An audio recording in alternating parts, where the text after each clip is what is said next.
What's up? This is Seafood Cuddle, and for this video, we're going to be working with the wall bag. Now, I use a 2-section wall bag. If you use a 1-section wall bag or a 3-section wall bag, that's totally fine. Modify this for whatever works best for you.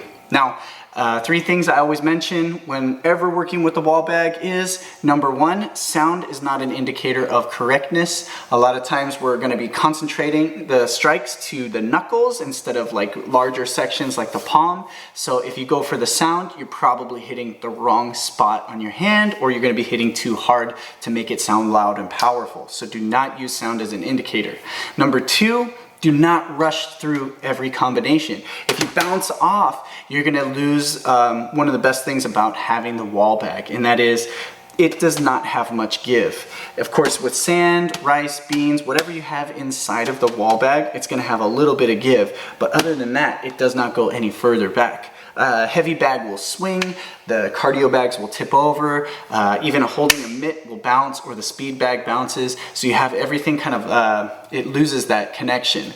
The wall bag, you don't lose connection, and that's a beautiful thing. You want to train yourself to have a good fortified structure to deliver stronger strikes. Okay? Now, the last thing is, do not overwork yourself in your technique. If you scrape your knuckles off, if you bruise your hand, you're gonna have to hold yourself back from training and wait until it has completely healed. So build little by little by little by little, and then you will actually develop very dense, heavy punches. Okay? So for this technique, we're gonna keep it real simple, all right? We're gonna take our hand and we're gonna place it right by our armpit, keeping a level elbow, like a pingjang position. Now, using any of our elbows on the bag, we can sink this in and then we keep pressure here. So let's start right here, pingjang position, level elbow, sinking in here. Now, follow this one up with a very similar position in the backhand. We're just gonna turn our waist and we're gonna land like a baojang. Now, baojang has a couple of different applications. We can drop from the top, but this has an opportunity for us to change our position, and I want you to really develop structure. So let's go totally sideways with this one. Turn into the bag. Pingjang here, baojang here, pingjang here, baojang here, pingjang, baojang, pingjang, baojang. Okay?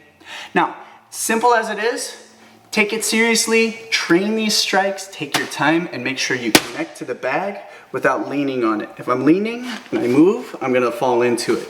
If I'm striking and I push myself away, I lose my connection, I lose that power. But if I sink this one in, I'm pressing in, and as soon as I move, I'm not leaning, I'm not gonna fall anywhere. That's what we're looking for.